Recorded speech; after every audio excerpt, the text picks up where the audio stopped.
여러분 안녕하십니까? 아침의 광장 박은정입니다. 대구시가 경관 조명 개선을 통해서 밤이 더 아름다운 대구를 만든다는 소식입니다. 하중도 진입보도교와 노곡교 경관 조명을 설치해서 경부고속도로 통과 구간을 빛의 관문으로 만들고 수성교와 동신교의 경관 조명을 새롭게 해서 시민들에게 볼거리를 제공한다는 계획입니다. 여기에 대봉분수와 신천분수, 침산분수 등 분수시설도 개선해서 도시의 청량감을 더한다는 계획인데요. 또 코로나를 극복하고 새로운 시대로 나가기 위한 희망의 메시지를 전하기 위해서 DGB 대구은행파크에는 승리의 빛 조성 사업을, 골목상권 활성화를 위해서 골목상권 불야성 조성 사업을 시행할 예정이라고 합니다. 홍준표 대구시장 당선인의 공약 중에서 대구공항 후적지를 두바이처럼 개발한다는 공약이 있습니다. 야관 경관 개선 사업에 24시간 잠들지 않은 후적지 개발로 대구가 보다 활기차고 또 아름다운 도시가 되길 기대해 봅니다. 6월 15일 수요일 아침의 광장, 먼저 이 시각 교통 상황과 날씨 듣겠습니다. 서유리 리포터. 네, 먼저 고속도로입니다. 경부고속도로 서울 방향 경산나들목에서 도동분기점 지나서 외관나들목까지 제속도 내며 지나고요. 중앙고속도로 부산 방향 가산나들목에서 칠곡나들목까지 별다른 어려움 없이 통과합니다. 신대구 부산고속도로 부산 방향 살펴봅니다. 동대구 분기점에서 청도 나들목까지 원활한 흐름 보이고요. 대구 포항고속도로 대구 방향 청통 와촌나들목부터 도동분기점까지 정체 없이 이동합니다. 이어서 시내도로입니다. 한실로 도원내거리에서 진천 남내거리 방향 대곡 중학교에서 속도 떨어져 지나고요. 동북로 큰고개 오거리에서 복현내거리 방향 효목 고가차도 내려서면서 밀리고 있습니다.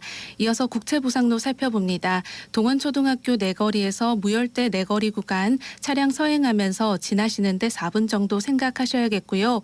달굴벌대로 만촌내거리에서 수성교까지 정체 이어지고 있습니다. 마음의 여유 갖고 이동하시기 바랍니다. 마지막으로 날씨입니다. 오늘 대구와 경북은 대체로 흐린 가운데 낮 최고 기온은 27도까지 오르겠고요. 서해상에 위치한 저기압의 영향으로 곳에 따라 비가 내리겠습니다. 이 비는 내일 새벽까지 가끔 내리다 그치겠고요. 5에서 40mm의 강수량 예상됩니다. 비가 오는 지역에서는 돌풍과 함께 천둥 번개가 치는 곳도 있겠으니 시설물 관리와 안전사고에 유의하시기 바랍니다. 현재 기온은 17도, 습도는 96%입니다. 지금까지 서유리였습니다. 지역 시사정보 프로그램의 중심, KBS 대구 제1라디오 아침의 광장을 듣고 계십니다. 수요일 아침의 광장 함께하고 계십니다. 8시 33분입니다. 자, 오늘 아침 지역의 주요 뉴스부터 살펴보겠습니다.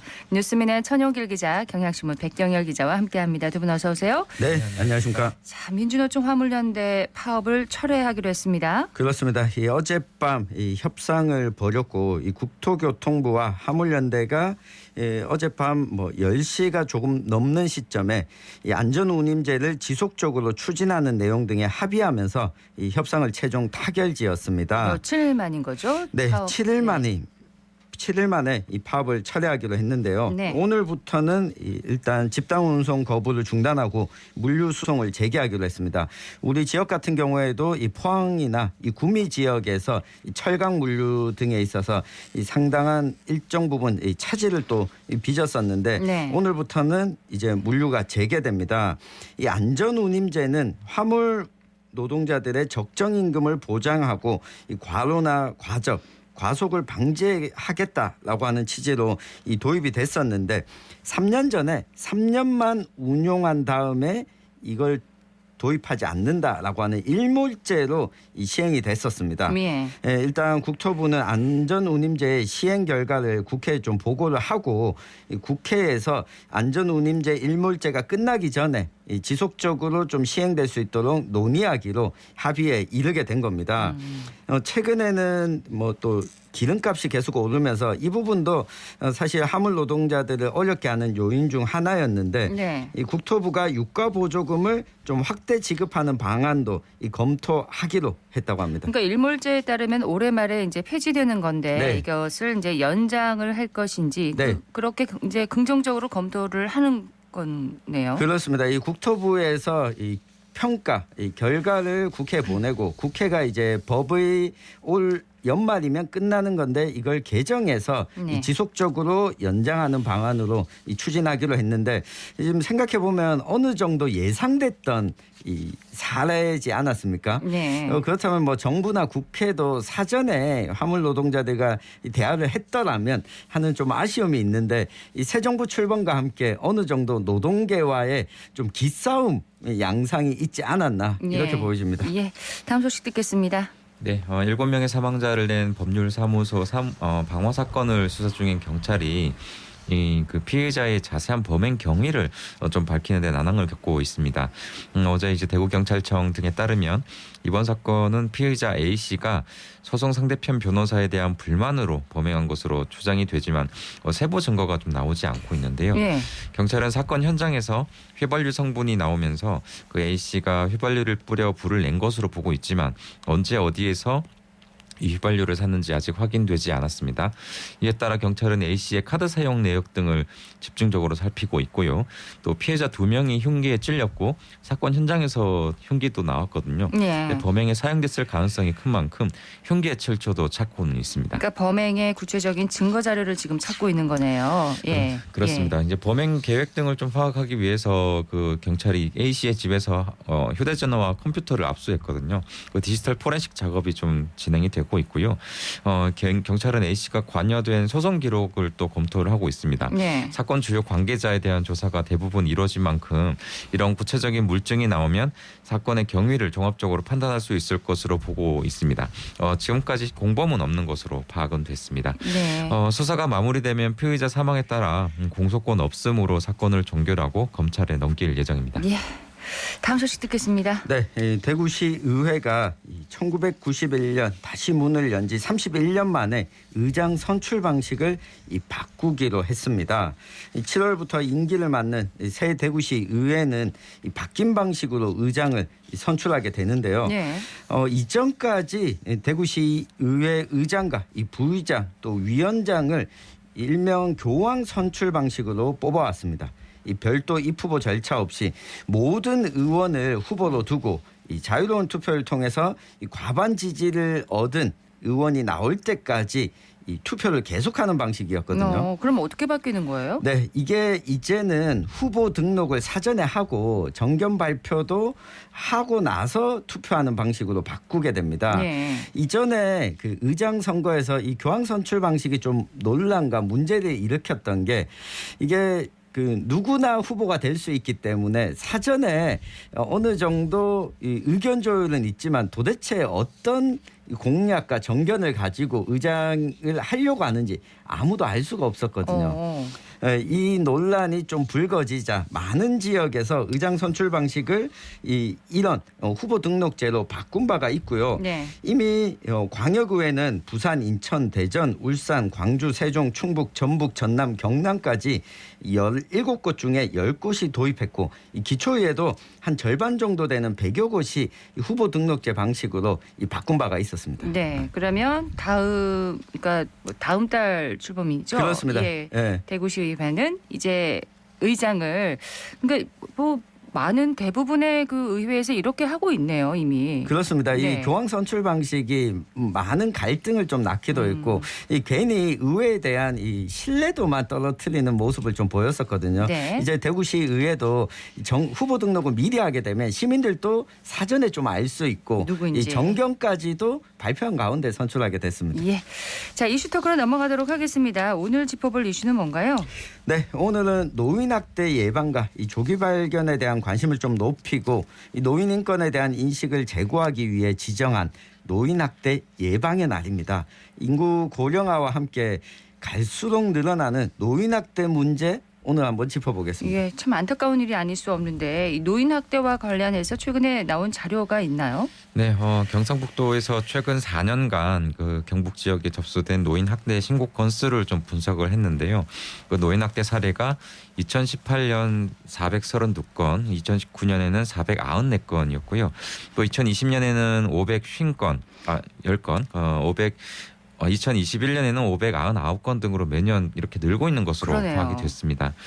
지난해 경우에는 노인학대 사례 599건 가운데 대부분 97% 정도인 583건이 가정에서 좀 발생을 했고요. 나머지 16건은 시설에서 일어났습니다. 학대 행위자는 그 아들이나 배우자 등 친족이 80%를 차지했고 이 가운데 아들이 36.8%로 가장 많았습니다. 또 배우자가 30% 정도였고요. 학대 유형별로는 정서적 학대가 52.4%, 육체적 학대가 32.4%로 대부분으로 조사가 됐습니다. 네. 보건복지부가 또 조사한 게 있는데 노인학대의 85%가 가정 내에서 발생을 했고 학대 가해자의 74%가 자식이나 배우자 등 친족이었으며 가족이 아닌 노인보호시설에서의 학대 사례 또한 2019년과 비교했을 때 한 28%가 증가를 한 것으로 나타났습니다. 실제로 밝혀지지 않은 노인학대 사례는 이보다 더 많을 것으로 추정이 됩니다. 그러니까 이제 이 노인 학대가 한 90% 정도는 가정에서 일어나고 있다는 건데 아무래도 네. 신고를 꺼리는 경우가 많겠죠. 맞습니다. 이 경상북도 자료를 보면 전체 신고자 가운데 학대받는 노인 본인과 친족이 신고하는 경우는 11.1%에 그쳤습니다. 노인학대 피해자가 자신의 피해를 이 개인의 가정사로 또 치부하거나 이 가족인 가해자를 보호하기 위해서 신고를 꺼리는 경향이 있기 때문입니다. 노인들이 학대를 받아도 이 대부분이 이 자식들 봐서 내가 참아야지라며 처벌을 원하지 않는 경우가 많았습니다. 네. 노인 학대도 아동 학대와 마찬가지로 신고 의무자를 두고 있죠. 맞습니다. 정부는 그 2013년부터 이 의료인이나 노인복지시설 또 사회복지기관 등 노인 관련 그 15개 직군 종사자를 신고 의무자로 정해서 노인학대를 목격했을 때 이 의무적으로 수사기관이나 노인보호 전문기관에 알리도록 좀 하고 있습니다. 네. 하지만 복지부 자료를 보면요. 그 신고 의무자 스스로가 이 노인학대 신고를 꺼리는 모습도 조금 발견이 되는데 복지부의 노인학대 현황 보고서를 보면요. 2020년 노인학대 사례 6,200여 건 중 비신고 의무자의 신고가 5,300여 건이었습니다. 85%인데요.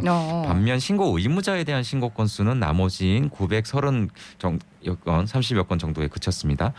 신고 의무자의 신고가 좀 율이 좀 낮은 이유로는 먼저 이러한 신고 의무자가 관련 기관에 좀 속해 있기 때문이라는 점이 지적이 됩니다. 기관에 속해 있기 때문에요. 그렇습니다. 무슨 말씀이냐면 이제 기관에 속한 신고 의무자는 이 학대 사실을 발견하면 해당 시설의 대표에게 먼저 보고를 해야 되는데 이 경우 신고가 제대로 되지 않을 수 있다는 건데요. 네. 노인장기요양보험법에 따라 이 장기요양기관 내 종사자의 학대가 드러날 경우에는 이 기관이 지정 취소 또는 업무 정지에 처할 수가 있습니다. 이 때문에 신고 의무자들의 신고가 좀 소극적일 수가 있다는 설명이고요.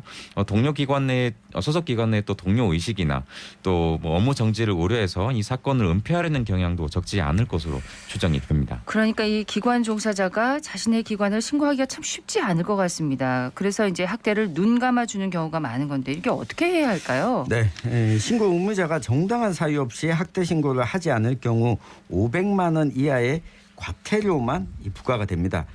조사 과정에서 신고 의무자가 노인학대 사실을 알지 못했다 이렇게 잡아떼면 지자체 입장에서는 또 신고 책임을 입증할 권한이 없습니다. 네. 이 폐쇄로 TV 등에 명확히 증거가 남아있지 않는 한 이 신고 의무 미이행에 대해서도 이 과태료를 물리는 것이 사실상 좀 어렵습니다. 때문에 신고 의무자의 신고 학대를 위해 강력 처벌만이 능사가 아니다라고 하는 게 이 전문가들의 지적인데요.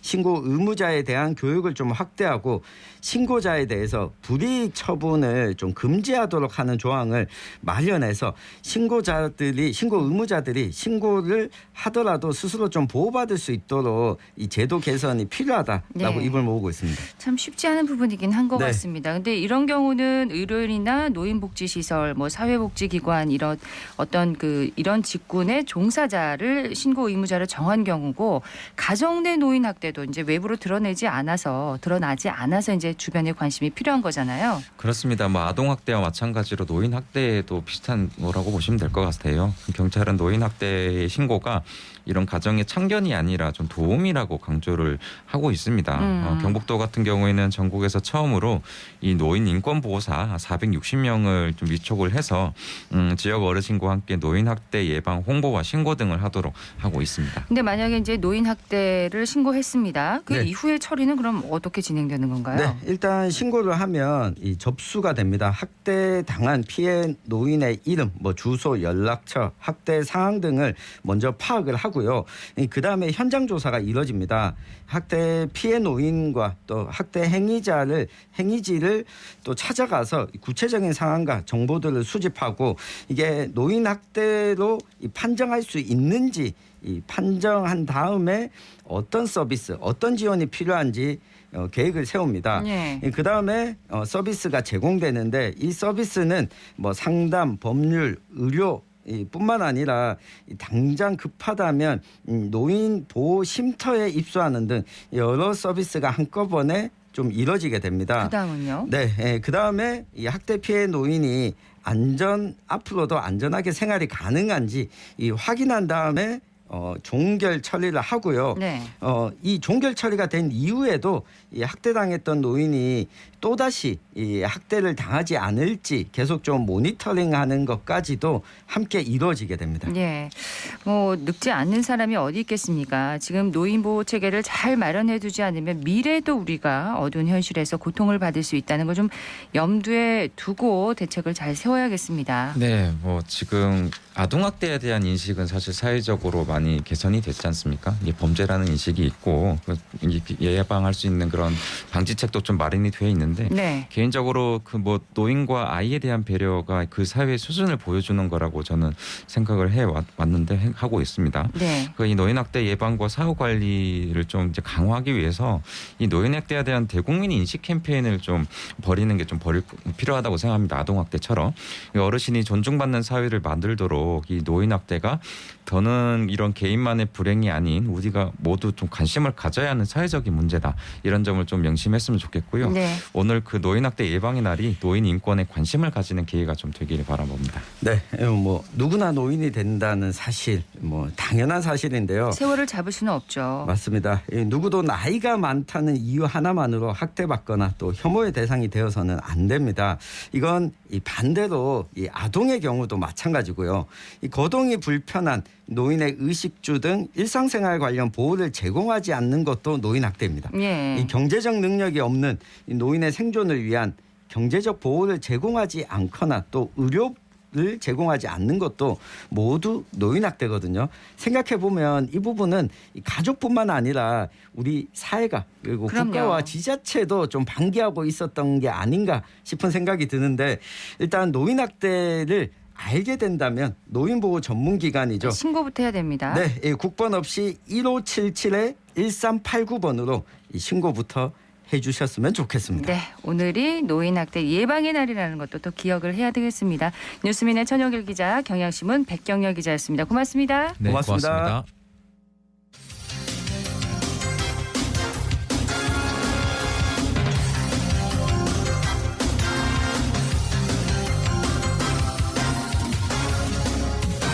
아침의 광장 함께하고 계십니다. 8시 48분 지났습니다. 대구 경북 정치권 소식을 키워드로 풀어보는 시간입니다. 매일신문 정치부 홍준표 기자와 함께합니다. 안녕하세요. 네, 안녕하세요. 자, 첫 번째 키워드는 뭘까요? 네, 오늘 첫 소식은 지나친 것은 미치지 못한 것과 같다라는 뜻을 가진 사자성어 과유불급을 키워드로 한번 준비를 해봤습니다. 과유불급, 그러니까 우리 지역의 정치권에 이런 과유불급 현상이 지금 나타나고 있다는 건가요?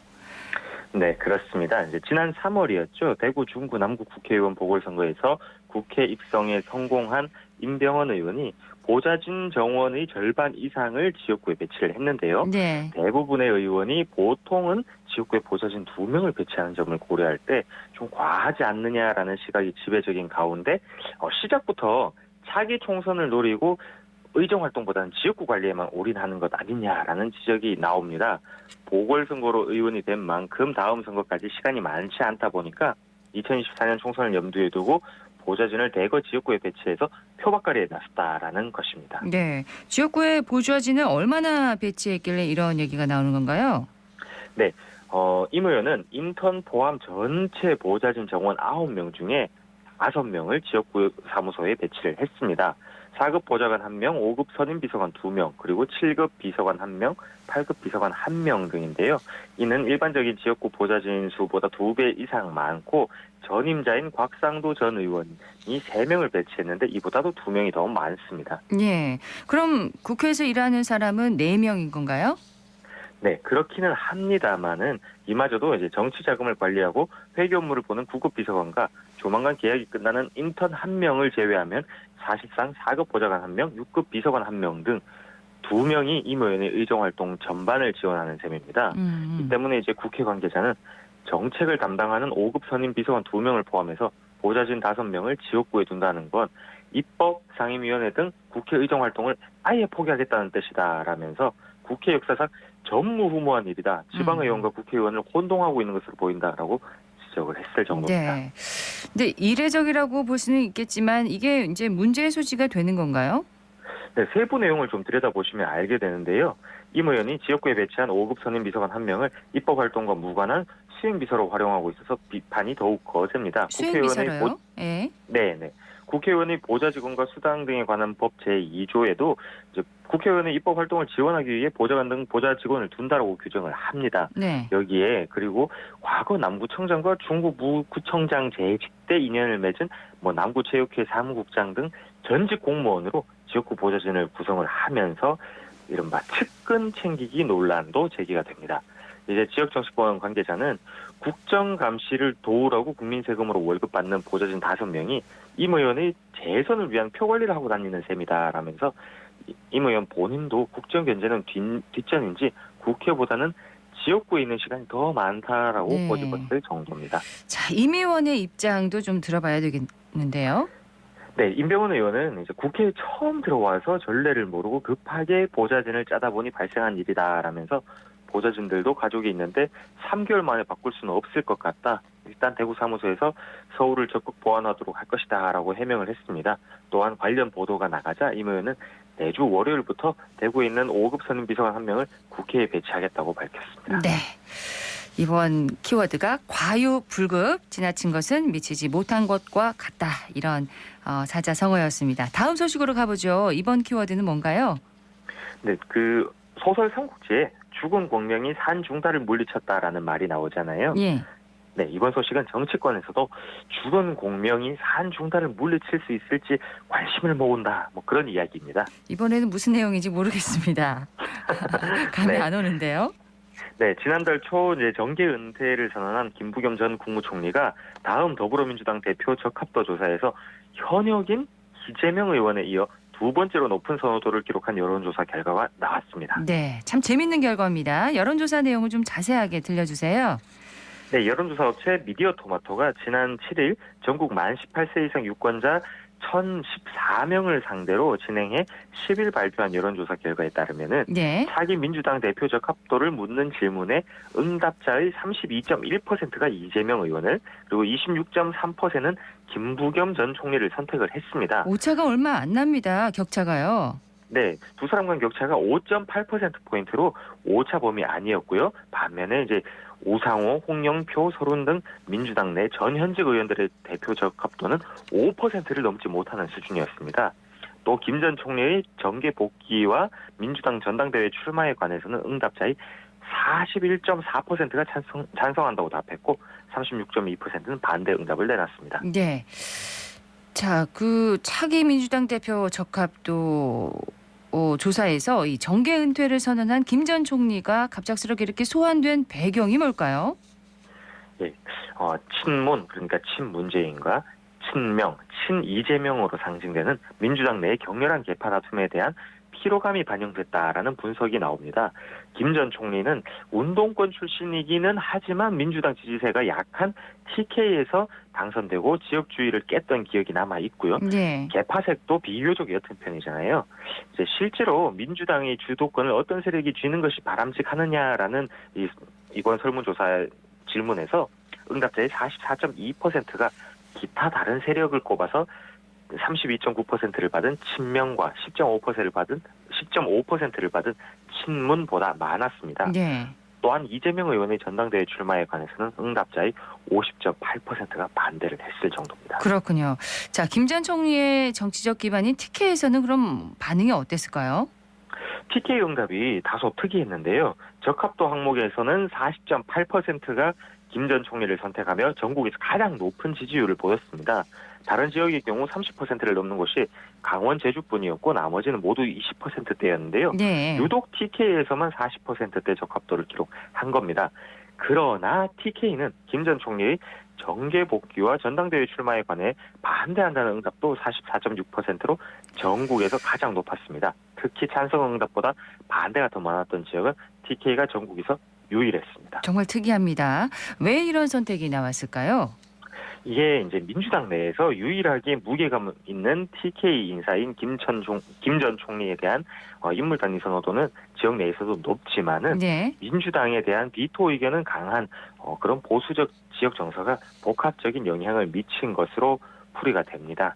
그리고 이번 그 여론조사 제가 소식을 전하면서 이 여론조사의 표본 오차는 95% 신뢰 수준의 플러스 마이너스 3.1% 포인트입니다. 그리고 네. 여론조사 관한 자세한 내용은 중앙선거 여론조사 심의위원회 홈페이지를 참조하시면 될 것 같습니다. 예, 죽은 공명이 산중달을 물리쳤다. 이 두 번째 키워드 내용 잘 들었습니다. 오늘 소식 고맙습니다. 네, 감사합니다. 매일신문 정치부 홍준표 기자였습니다. 오늘 대구와 경북 지역은 흐리고 이 내륙을 중심으로 소나기가 내리는 곳이 있겠습니다. 내일 새벽까지 예상 강수량 5에서 40mm 정도고요. 낮 기온은 21도에서 26도 분포로 어제보다 4도에서 6도가량은 높겠습니다. 반가운 비가 내렸지만 많은 양은 아니었습니다. 가뭄 해갈에는 좀 역부족이라고 하는데요. 지역의 주요 댐 저수율에도 큰 변화는 없을 거라고 합니다. 수돗물 공급에 어려움을 겪고 있는 만큼 가뭄이 해갈될 때까지 물을 좀 아껴 쓰는 그런 노력이 필요해 보입니다. 아침의 광장 오늘 순서 여기까지입니다. 박은정이었습니다. 고맙습니다.